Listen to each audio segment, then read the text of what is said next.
Welcome back. I'm really enjoying exploring this insight into the fact that the Bible is inspired by God. And in this session, we're going to build on that. It's inspired by God. So what does it mean in terms of accuracy and are there evidences outside the Bible that show that it's not just a normal book, but it is a supernatural book and so on? So we're picking it up here on page 4 of the notes here, and 14, sorry. Put the glasses on, I can see. Talking about biblical inerrancy. Now, again, in the Bible, it doesn't specifically say anywhere that the Bible is without error. But the logic would follow this way, that if God is all-knowing, he knows the truth. If he's all truthful, he wouldn't lie to us and mislead us. And if he's all-powerful, then he's able to communicate and get that truth to us in exactly the way that it needs to be to us. And so just logically, if God was going to write a book or series of books, of course, then we'd expect it to have no errors in it because God knows the truth and so on. But what does that mean? Let's explore what that means. So the first one might come as a little bit of a shock. And if I say it in a way that's deliberately provocative, please forgive me for it. But the statement is that, not actually everything in the Bible is true. That's a shocking statement, isn't it? Now, I need to qualify that before you run me out of town as a heretic. But the Bible is without error, which means it has recorded everything accurately. But, not every statement in the Bible was itself a statement of truth. But it was accurately, correctly recorded without error. For example, think about the devil in the book of Genesis, in the Garden of Eden, where the devil tempted Adam and Eve. And God has said, if you eat of the fruit of this tree, you will die. And then the devil comes along and contradicts God and says, you can eat this fruit and you will not die. Now, that's not a statement of truth. That's a clear lie, but it's in the Bible. But when we say the Bible is without error, then we're not saying that every statement is exactly correct. What we're saying is that it has been correctly recorded for us just as God wants us to know. So in the case of the devil lying to Adam and Eve, that's obvious. But, there are some more subtle bits of the Bible that you've got to, understand that not every character said or did the right things. And it's left to us to understand that. So, for example, the whole book of Job, the premise of the book of Job, if you're not familiar with the book of Job, the Bible says that Job was a righteous man. It starts off with that statement. God himself says Job is a righteous man, and yet God allows the devil to take a whole lot of things away from Job. He takes his possessions, his family, his health, and here's Job left sitting, in a dust, on a pile of ashes, and with this incredible sickness and calamity and so on. And then 4 friends who are good, faithful, honest people come and sit with him, and even for several days they sit just being with him, not giving advice. These guys love Job and they want to help him, but then for chapter after chapter after chapter, they give their advice to Job, but in essence, their advice can be summarized in the statement, Job, all these calamities have come upon you because there's sin in your life.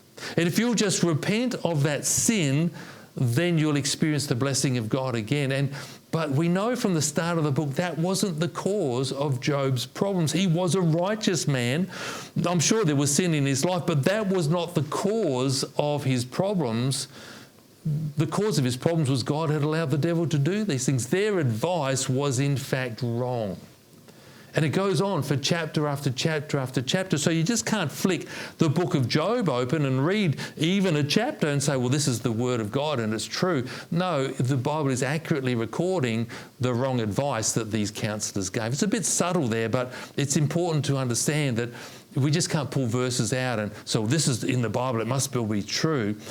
We've got to take every verse in its context and understand the intent of the verses and who's speaking and so on. That's another study in itself. But you understand what I'm saying. So the first point is that when we say the Bible is without error, we simply mean it's accurately recording what people said and did, and it's exactly what God wanted them to record, and they did it well. Also, when we say the Bible is without error, we've got to understand by that we mean the Bible also uses approximations.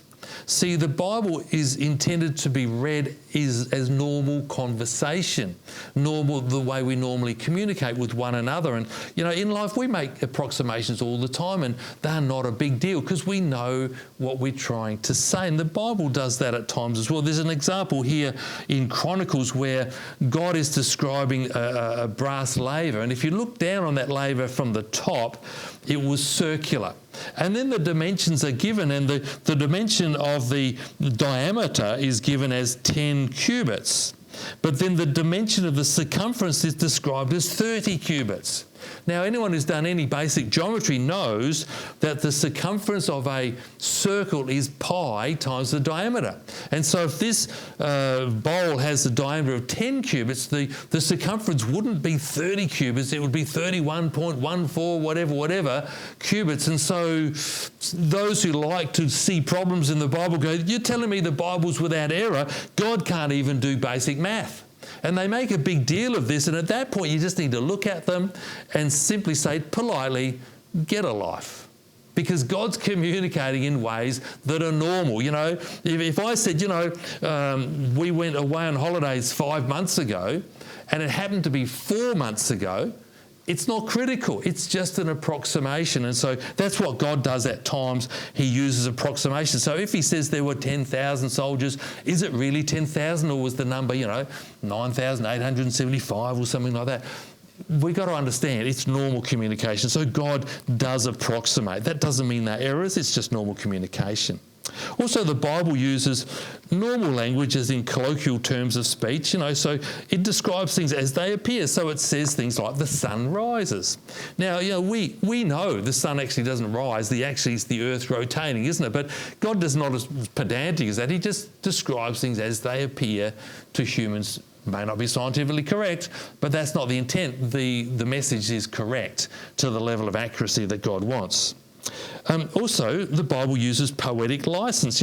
Isaiah 55, which is not even a poetic book, it says here, it talks about the mountains and hills before God will shake forth or break forth with singing. All the trees of the field shall clap their hands. It's clearly not to be taken literally. It's figurative. And so we understand, although the Bible is without error, it does use figures of speech that are not to be overly interpreted too literally. Of course, the prophetic books like the book of Revelation and so on, some parts need to be taken literally, other bits clearly are figurative and so on.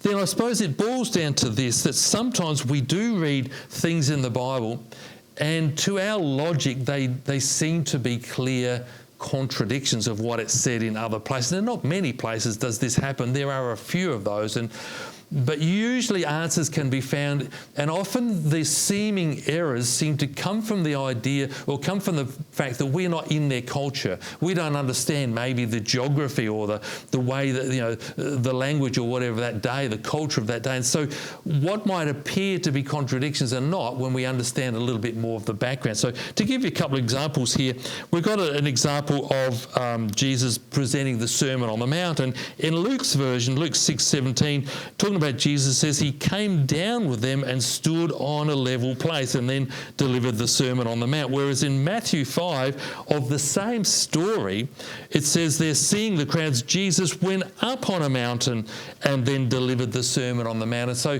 it seems to be a clear contradiction. Luke says Jesus came down to a level place and delivered it, where Matthew says he went up on a mountain and said, so critics of the Bible say, there you go, even on the simple things that can be tested, the Bible's got it wrong. You can't trust it, it's full of errors. But hey, listen, when witnesses describe the same event, sometimes they focus on different aspects of that event. So, maybe if we put those two stories together, we could see that maybe Jesus went up on a mountain, as Matthew says, and then came down to a level place somewhere down, halfway down the mountain, as Luke says, and delivered the message. And if we put those two stories together, there's no contradiction whatsoever, and it's very plausible and feasible.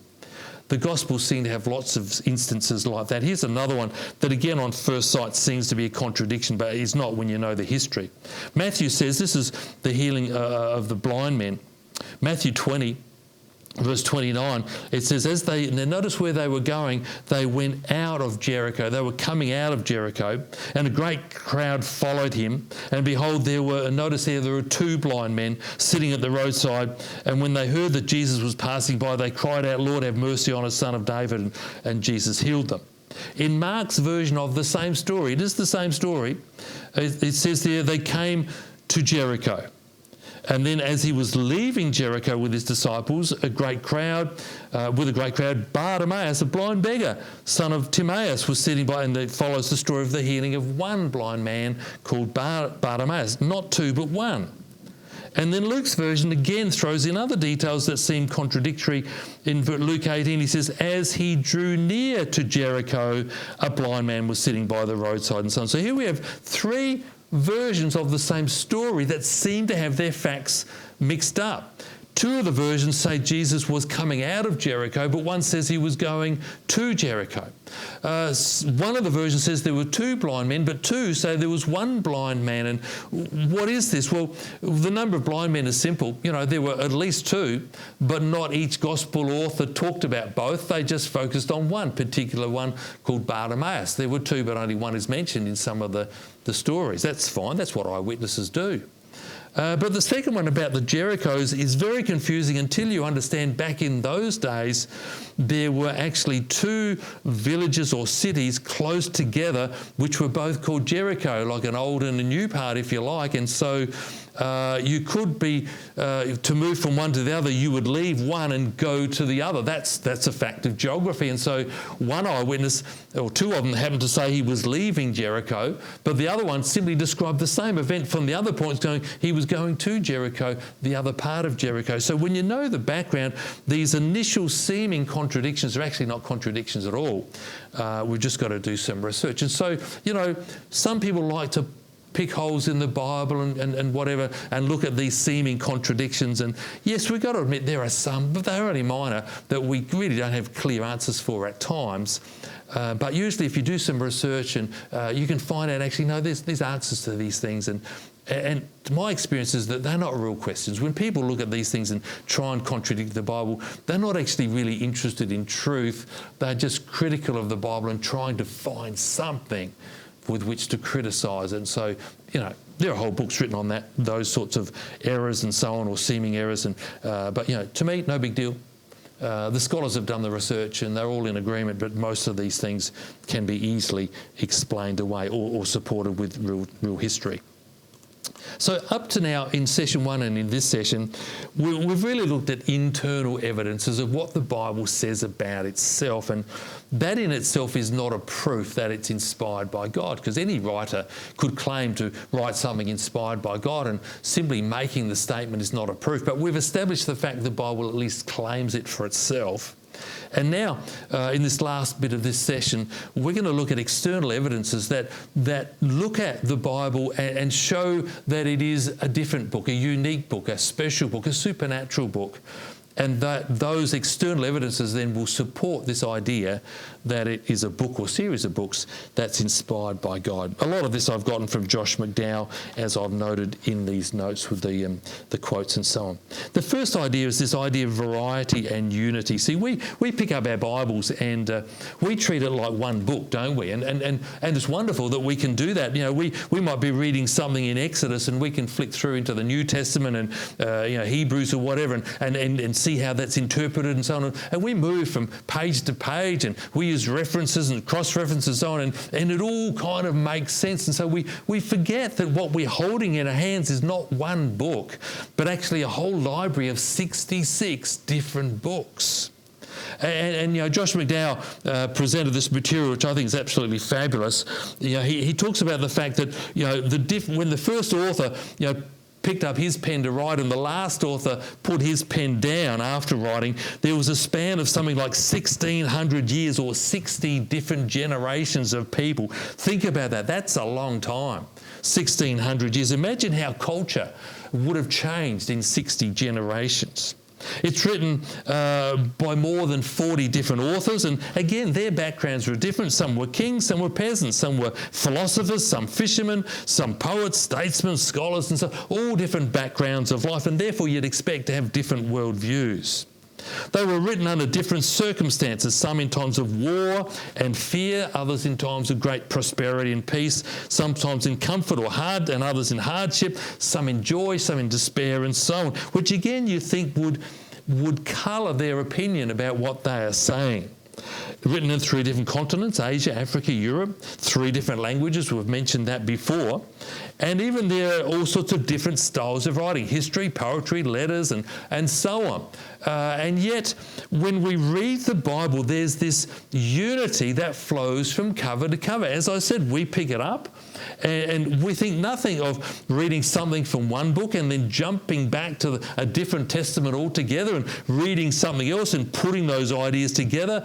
And we can do that because every idea builds on the others, and we find they don't contradict each other, but the ideas support. Certainly there's a progression of truth and revelation, and what is maybe not clearly revealed in the Old Testament is now fully revealed in the New, and so on. But there's no contradictions there. Everything just fits seamlessly together, which we take for granted, but that's incredible.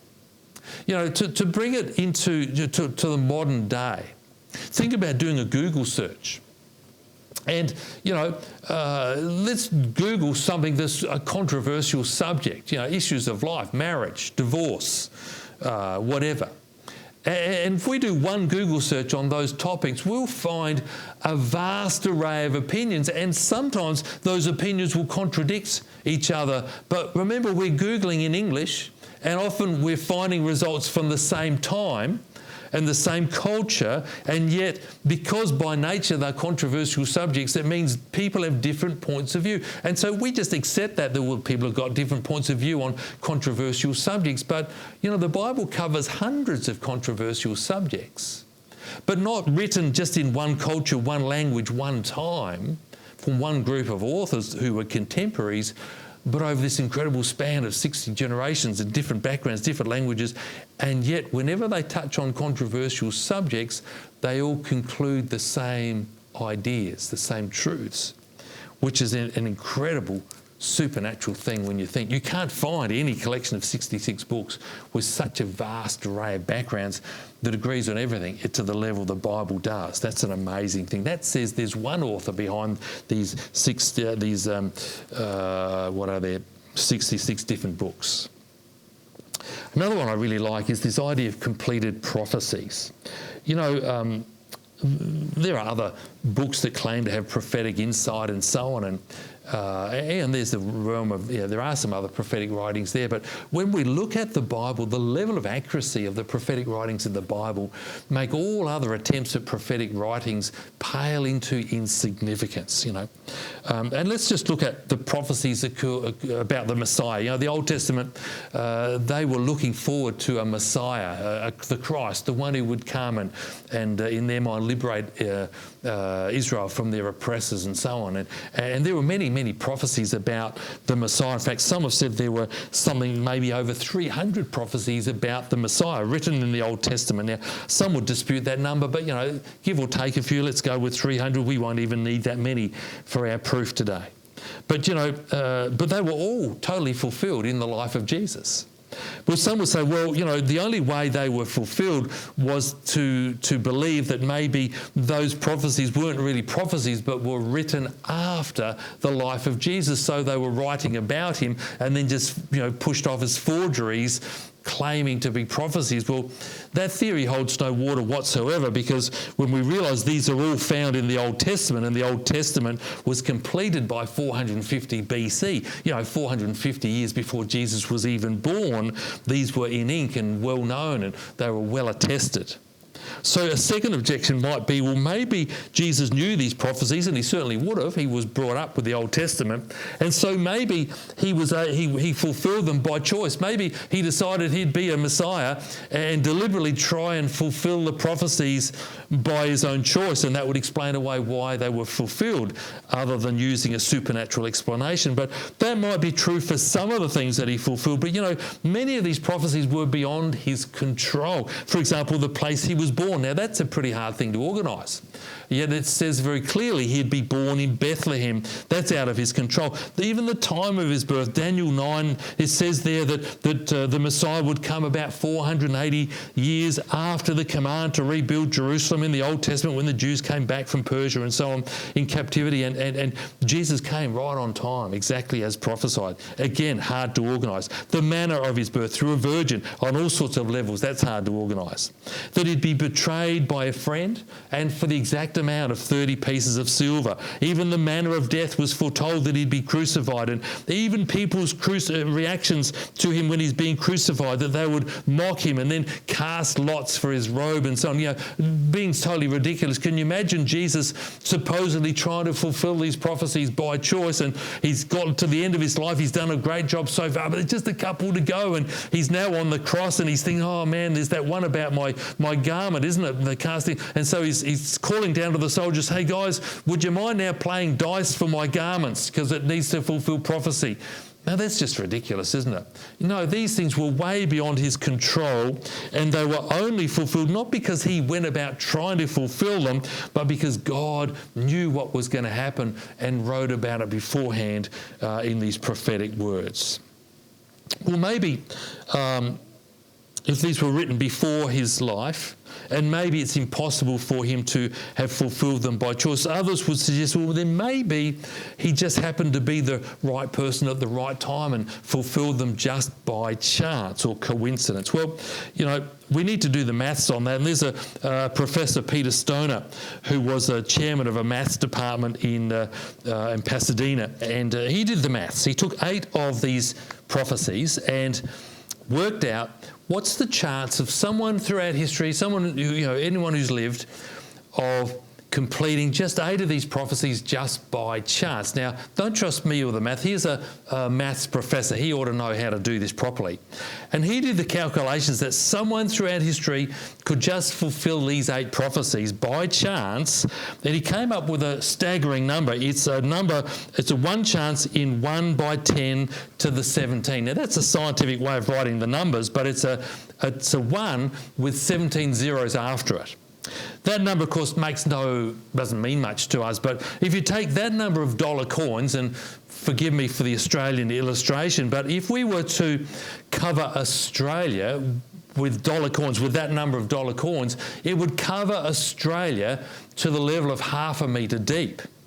So the chance that Jesus fulfilled these 8 prophecies is like covering Australia with the dollar coins to 1/2 metre deep, taking one of those coins and putting a mark on it, crossing it with an indelible marker, then throwing it in the pile, getting all the bulldozers in and mixing it all up until we're satisfied, and then taking one of us and blindfolding us and putting us in a helicopter. And we'll fly wherever you point. If you get to the coast, we'll turn you back and say point in a different direction. And when you've finally got tired of flying around for as long as you like, and you say, let's randomly stop here, we land the helicopter, you're still blindfolded. The chance then that you get out of the helicopter and bend down and feel around, dig through the coins, whatever you want to do, and pick one coin, the chance that that coin is the one that is marked is that percentage, 1 by 10 to the 17. Think about that. That is just not going to happen, is it? This is, an insight into the English language. That's a slim chance in English. But ironically, it's also a fat chance as well in English. So I don't get it. I speak English, but I don't get it. It's just not going to happen, is it? But this Peter Stoner went on not just to calculate the chance of someone doing this for 8 of the prophecies. He went on to look at 48 prophecies, and that chance was not 1 in 10 to the 17, but 1 in 10 to the 157. That's a number that's just mind-boggling. I don't know how many coins that would, how far that would cover Australia. I think Australia would be sinking by now under the weight of these coins. But that was just for 48 prophecies, where some theologians would suggest Jesus fulfilled not 8 or 48, but 300 prophecies. There's no way that Jesus could have just by chance fulfilled these prophecies by coincidence. But the Bible doesn't just give us prophecies about the Messiah, although they are probably the most important ones. The Bible also gives us prophecies about individuals, about nations, about Israel, about cities, about all sorts of things as well that have come to pass exactly as they were told. And so when we look at the Bible, we see this as an incredibly supernatural book. It foretells things hundreds of years before they ever happened, and they came to pass exactly, not in vague ways, but exactly as they were spoken. For example, being portrayed for 30 pieces of silver. That's exactly precise. So the Bible makes these predictions which are very exciting, which shows us it's a supernatural book. I just love that whole idea of completed prophecies. We could talk more, but we need to move on. You know, other critics of the Bible will say, well, you know, the Bible was written such a long time ago on material that perishes. So that, you know, if you go into the museums around the world today, you won't actually find the original manuscripts that, say, Moses wrote, or even getting to the New Testament that Peter or Paul or John wrote and so on. You won't actually find them in the museums because they wrote on materials that were perishable, and over time, nothing sinister here, just over time, they wore out, they perished. It's been a long time, and so we actually don't have the originals. And we add to that the idea, the fact that when they copied these originals, they didn't have modern day copying machines and so on, so these documents were hand copied, meticulously, if you like, fastidiously. Laboriously, hand-copied, word for word and so on. And not only was there, you know, one generation of copying, but there were multiple generations of copies of copies of copies of copies. And the sad fact of life is that we don't not only have the originals, but there's a whole range of generations of copies that we still don't have either. They've never been found. What we've got in the museums are the earliest available copies, the earliest ones that have been found, but they're not the originals. There are multiple generations between the originals and the ones that are in the museums today. And so people would say, well, how do we possibly know that the Bibles we've got today, these original manuscripts, how do we know they're anything like the originals? We don't have them, we can't compare, and so on. But at this point, we're going to go, hang on a minute, let's put this on a level playing field, because this challenge of not having the original documents is exactly the same challenge that historians have of all historical documents from these periods of time. They were all written in similar ways on material that perishes. They were all copied by hand and so on, just like the Bible was. And what we've got in the museums today are not those originals either, but copies of copies of copies and so on. And so if we're going to say that the Bible is inaccurate because of this copying process, we've got to, you know, make the same charge against all historical documents, ancient documents. And so scholars have come up with ways of trying to work out our level of, you know, confidence in the copying process. And there are two tests they use. And the first one is the time gap between the original document that was written and the earliest available copy, which we've now got in the museums. And of course, the longer that time gap is, that means there are more and more generations of copying, and the assumption is that each generation of copying is a potential place where errors can be added into the document. And so the longer the time gap, the less confidence we have in the accuracy. The shorter the time gap, the more likely or the less likely that errors have been entered in. And so when we get to the New Testament, this time gap is an astonishing about 250 years, which to our modern ears sounds really shocking. My goodness, 250 years of hand copying, and my goodness, imagine the errors that got introduced in that period of time. But no, hang on, let's compare this to other writings. Whereas the New Testament has got a 250-year time gap between the original and the earliest available copies, the time gap universally for all other documents outside of the New Testament is not 250 years, but on average about 1,000 years. The time gap for the New Testament is a quarter of all these other ancient documents, and nobody historically or academically challenges the accuracy of those other writings of Caesar and Pliny and Plato and a whole lot of other. We accept the copies we've got as being accurate representations of what these writers actually wrote.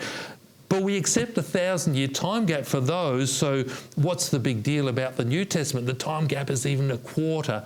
So if we're confident with the secular writings, we must be even more confident with the New Testament copies.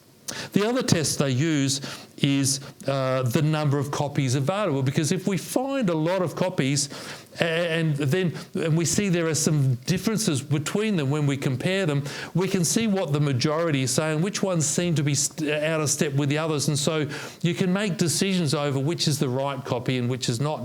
The bigger number, the more those decisions are valid, and so that process is used for secular writings as well. And for the secular writings of the same time, the number of copies is really in the handful, maybe a dozen copies on average. But when we come to the New Testament, the number of copies is not a dozen or whatsoever. It's something like 24,000 copies. Now, they're not all complete New Testaments, for sure, but there is an abundance of copies from the earliest days that we've found. And the amazing thing is when we compare them to each other, there are some minor discrepancies, yes, but they are in most cases obvious slips of a pen or obvious misspelling of a word or whatever. And all these copies agree. And scholars are saying things like, without doubt, there are no major differences in what the verses actually say within these copies. And so, yes, there is a copying process. Yes, there's a period of time that happens. But if we were going to challenge the New Testament in its accuracy of that process, we'd have to throw out every other historical document of the time. And no one's prepared to do that. So don't let anyone give the impression the Bible hasn't been accurately copied. It's supernaturally been protected by God in the copying process, as is evidenced by these numbers. Well, just very quickly to finish off, we see the Bible is also supernatural. It survived time. We've been talking about that. It survived persecution. There's been no other book throughout history that's been so vilified by individuals and governments, but yet the Bible seems to survive, or not seems to, it continues to survive. And it's also been criticised even by theologians, which astounds me, is that sometimes theologians criticise the Bible. But I love this quote by Bernard Ram. He says, 1,000 times over, the death knell of the Bible has been sounded, the funeral procession formed, the inscriptions cut in the stone and the committal read, but somehow the corpse never stays put. I just love that. People have criticised the Bible for all sorts of reasons, sometimes pure motives, sometimes not pure, but the Bible keeps bouncing back. Its survival against so great opposition says it's not a normal book. There's something behind this book that makes it survive, and I believe it's God's protective hand upon it. The last thing, very quickly, we know an evidence that it's a supernatural book is simply that it's a book that works. Some of it was written thousands of years ago, but it still speaks to me today. And people, millions of people around the world have taken the Bible at face value, they've believed what it said, and they have found that as they do that, it has radically changed their lives. And we're amongst millions of people around the world that would say the Bible has changed us for the good. It's really delivered on its promises, and therefore we've built a trust in it because we know it works. It's a supernatural book, and it shows that it's not a normal book that it just goes in and out of popularity. It's a book that generation after generation after generation has proven to change lives and be relevant to our deepest needs. Wow, I just love this subject. There's much more we could possibly say, but these are the essentials, And I do pray that we've covered maybe given answers, some of the questions that you might have had or other people might have, and I encourage you to read more on this topic and explore. The Bible can stand up to any scrutiny you want to put to it because it is a supernatural book. Come on, let's finish by praying and thanking